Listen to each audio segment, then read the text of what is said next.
بسم اللہ الرحمن الرحیم۔ ہائپر لرن کے ناظرین کو خوش آمدید۔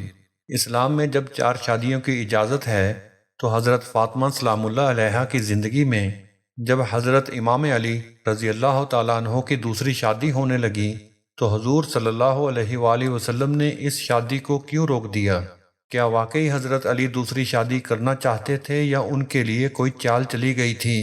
ابو جہل کی بیٹی کے خانوادہ اہل بیت میں آ جانے سے اگر کوئی خطرہ تھا تو کیا حضرت ام حبیبہ رضی اللہ تعالیٰ عنہا بنت ابی سفیان کے حرم رسالت میں داخل ہونے سے کوئی خطرہ نہ تھا؟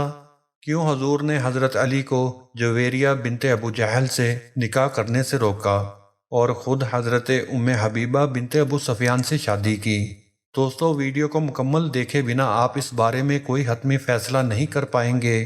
آج کا واقعہ حضرت امام زین العابدین حضرت علی بن حضرت امام حسین اور ابو ملیکہ کی روایت سے پیش کیا جا رہا ہے، جسے انہوں نے میسور بن مخرمہ سے روایت کیا ہے۔ اس کے علاوہ عبداللہ بن زبیر نے بھی اس اہم واقعے کو روایت کیا ہے، جبکہ امام بخاری نے احکام و مسائل جلد اول صفحہ نمبر 314 حدیث نمبر 5230، امام مسلم کتاب فضائل الصحابہ حدیث نمبر 2449، ابو داؤد نے کتاب النکاح میں، ابن ماجہ نے بھی کتاب النکاح میں، ترمذی کتاب المناقب میں اور حاکم میں کتاب معرفہ الصحابہ میں، اور بہت سندوں سے اس کو روایت کیا گیا ہے۔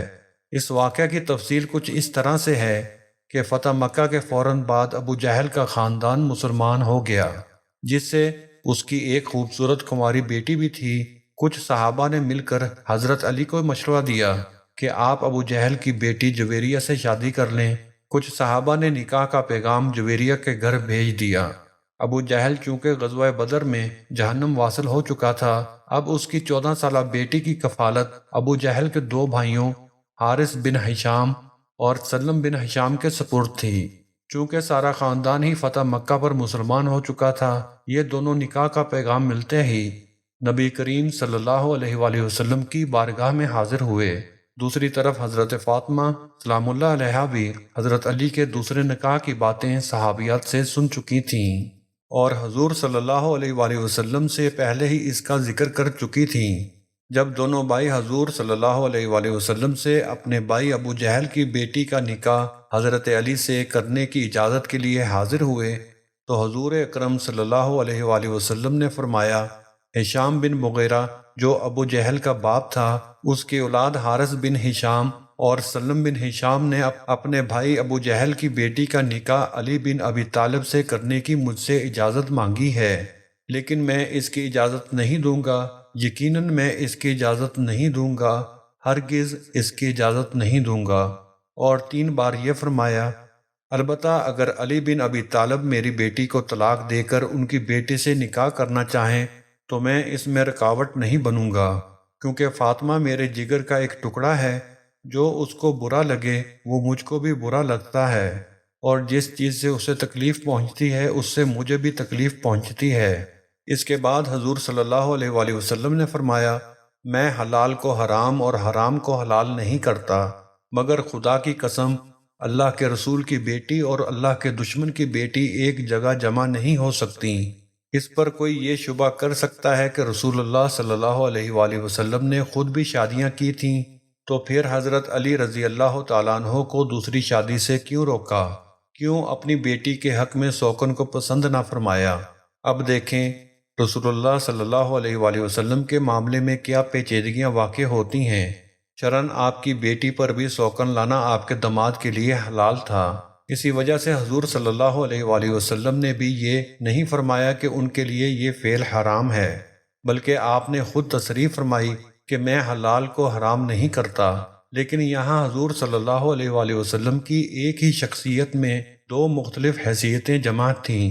ایک حیثیت آپ انسان تھے، اور یہ فطرتاً یہ ممکن نہ تھا کہ آپ کی صاحبزادی کے گھر میں سوکن آنے سے تلخی پیدا ہو، اس کا تھوڑا یا بہت اثر آپ کی طبیعت پر نہ پڑے۔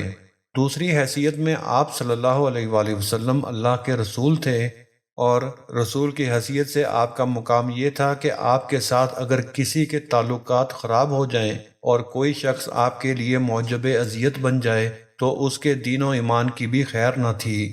اسی وجہ سے حضور صلی اللہ علیہ وآلہ وسلم نے حضرت علی رضی اللہ تعالیٰ عنہ کو بھی اور بنی ہشام بن مغیرہ کو بھی اس کام سے روک دیا، کیونکہ اگر شرعاً یہ حلال تھا، مگر اس کے کرنے سے یہ اندیشہ تھا کہ یہ چیز حضرت علی کی دوسری بیوی اور اس کے خاندان والوں کے ایمان اور ان کی عاقبت کو خطرے میں ڈال دے گی۔ ایک اور اہم بات یہ ہے کہ ابو جہل اور اس کا خاندان حضور صلی اللہ علیہ وآلہ وسلم کے بہت بڑے دشمن رہ چکے تھے، اور اب فتح مکہ کے بعد نئے نئے مسلمان ہوئے تھے۔ اگرچہ یہ لوگ اسلام قبول کر چکے تھے، لیکن یہ تحقیق ہونا ابھی باقی تھی کہ یہ اسلام کا قبول کرنا پورے اخلاص سے تھا یا کہ صرف شکست کا نتیجہ تھا۔ ان حالات میں ابو جہل کی بیٹی حضور صلی اللہ علیہ وآلہ وسلم کی بیٹی کے گھر سوکن بن کے آ جانا بڑے فتنوں کا سبب بن سکتا تھا۔ اسی لیے حضور نے فرمایا، میری بیٹی اور میرے دشمن کی بیٹی ایک گھر میں جمع نہیں ہو سکتی۔ نیز آپ نے یہ بھی فرمایا کہ اگر ایسا ہو جاتا ہے تو بہت سے لوگ فتنوں کا شکار ہو جائیں گے۔ اب لوگ یہ سوال بھی کرتے ہیں کہ ابو جہل کے خاندان سے کہیں زیادہ نبی پاک کا دشمن تو ابو سفیان کا گھرانہ تھا، تو پھر اگر ابو جہل کی بیٹی خانوادہ رسالت میں شامل نہیں ہو سکتی تو پھر حضور صلی اللہ علیہ وآلہ وسلم نے ابو سفیان کی بیٹی ام حبیبہ سے نکاح کر کے انہیں کیوں ازواج مطہرات میں شامل کیا؟ یاد رہے کہ ابو جہل کی بیٹی اور اس کا سارا خاندان مکہ فتح ہونے پر مسلمان ہوا، جن کا امتحان ابھی باقی تھا، جبکہ ابو سفیان کی بیٹی حضرت ام حبیبہ جن سے حضور صلی اللہ علیہ وآلہ وسلم نے نکاح فرمایا تھا، وہ بہت بڑے بڑے امتحانات سے گزر چکی تھیں۔ ابو سفیان کی بیٹی ہند بنت عتبہ، مشہور ہند، جگر خوار کی لخت جگر، جس کی پھوپھی وہ عورت تھی جسے قرآن پاک میں حمالۃ الحطب کا خطاب دیا گیا ہے، جس کا نانا عتبہ بن ربیعہ نبی کریم صلی اللہ علیہ وآلہ وسلم کا بدترین دشمن تھا۔ اس خاندان سے اور اس ماحول سے نکل کر وہ حضرت عمر رضی اللہ تعالیٰ عنہ اور حضرت حمزہ رضی اللہ تعالیٰ عنہ سے بھی پہلے ایمان لاتی ہیں، اپنے شوہر کو مسلمان کرتی ہیں۔ خاندان والے آپ پر بے پناہ ظلم و ستم کرتے ہیں، جس کی وجہ سے آپ حبشہ ہجرت کر جاتی ہیں۔ حبشہ جا کر ایک نیا امتحان شروع ہوتا ہے۔ وہاں جا کر شوہر عیسائیت قبول کر لیتا ہے اور حضرت ام حبیبہ دین کی خاطر شوہر سے علیحدگی اختیار کر لیتی ہیں۔ ایک انجان ملک میں آپ تنہا اپنی چھوٹی سی بچی کے ساتھ عزم و استقلال کے ساتھ زندگی گزارنا شروع کر دیتی ہیں۔ تب نبی کریم صلی اللہ علیہ وآلہ وسلم کی نگاہ انتخاب آپ پر پڑتی ہے اور آپ حبش ہی میں ان کو نکاح کا پیغام بھیجتے ہیں۔ غزوہ خیبر کے بعد وہ حبش سے واپس آ کر حرم نبوی میں داخل ہوتی ہیں۔ اس کے تھوڑی ہی دیر کے بعد قریش صلح حدیبیہ کی خلاف ورزی کے مرتکب ہوتے ہیں اور ان کو اندیشہ ہوتا ہے کہ نبی صلی اللہ علیہ وآلہ وسلم اب مکہ پر چڑھائی کر دیں گے۔ اس موقع پر ابو سفیان صلح کی بات چیت کے لیے مدینے آتا ہے اور اس امید پر بیٹی کے ہاں پہنچتا ہے کہ اس کے ذریعے صلح کی شرائط کرنے میں سہولت ہوگی۔ برسوں کی جدائی کے بعد پہلی مرتبہ باپ سے بیٹی کو ملنے کا موقع ملتا ہے، مگر جب وہ رسول اللہ صلی اللہ علیہ وآلہ وسلم کے فرش پر بیٹھنے کا ارادہ کرتا ہے تو بیٹی فوراً یہ کہہ کر فرش سے اٹھا دیتی ہے کہ رسول اللہ صلی اللہ علیہ وسلم کے فرش پر ایک دشمن اسلام نہیں بیٹھ سکتا۔ ناظرین، ان سب باتوں کے باوجود اگر کوئی شخص حضرت ام حبیبہ کا موازنہ ابو جہل کی بیٹی جویریہ سے کرے تو ہمارے خیال میں اس سے بحث کرنا فضول ہوگا۔